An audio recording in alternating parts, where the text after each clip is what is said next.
हाय friends, मी Aditi's book of रेसिपीजमध्ये पुन्हा एकदा तुमचं खूप खूप स्वागत करते।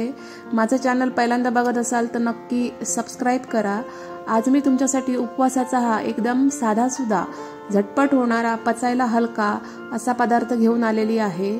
अगदी कमी वेळेत हा पदार्थ होतो आणि खायला पण तेवढाच रुचकर लागतो। तर चला तर मग आपण आता रेसिपीला सुरुवात करूया। इथं मी एक वाटी ही भगर घेतलेली आहे।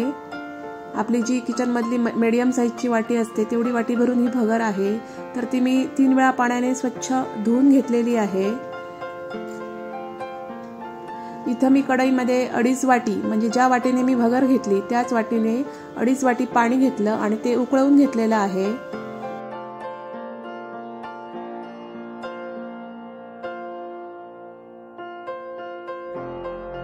पाणी उकळून झाल्यानंतर गॅसची फ्लेम स्लो करून मी याच्यामध्ये ही भगर घातलेली आहे आणि हे व्यवस्थित मिक्स करून घेतलेलं आहे। आणि याच्यामध्ये अगदी पाव चमच्यापेक्षाही थोडं सेंधव मीठ घातलेलं आहे आणि हे एकत्र करून घेतलेलं आहे। भगरीला काही ठिकाणी वरीचे तांदूळ असंही म्हणतात। आणि याच्यावर झाकण ठेवून स्लो गॅस फ्लेमवर मी हा भात शिजवून घेतलेला आहे। तुम्ही बघू शकता हा भात शिजलेला आहे।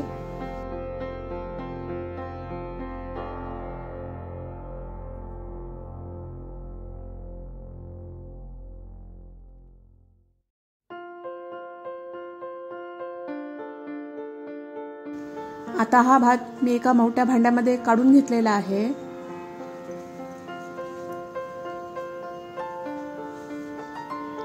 आणि याच्यामध्ये मी 1 वाटी दही घातलेला आहे आणि हे सगळं व्यवस्थित एकत्र करून घेतलेलं आहे।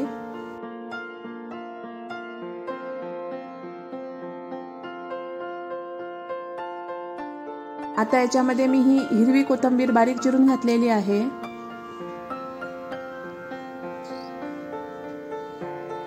आणि हे एकत्र करून घेतलेली आहे। चला आता फोडणी करून घेऊया। इथं मी 2 चमचे तूप गरम करून घेतलेला आहे आणि त्याच्यामध्ये मी 1 चमचा जिरं घातलेला आहे।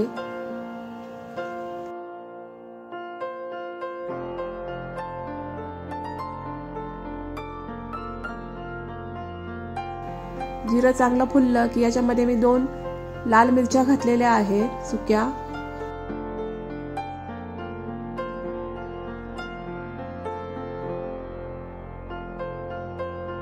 आणि याच्यामध्ये थोडा कढीपत्ता घातलेला आहे।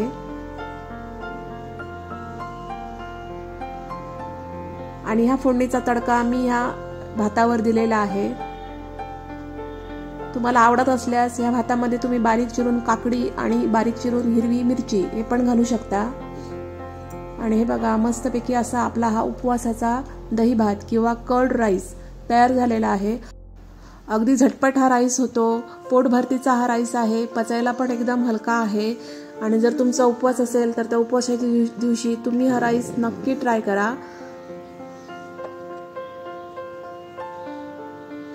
आणि माझी रेसिपी कशी वाटली ती कमेंट्समध्ये नक्की सांगा। व्हिडिओ आवडला असेल तर त्याला लाईक करा, शेअर करा, चॅनलला सबस्क्राइब करा। Thank you.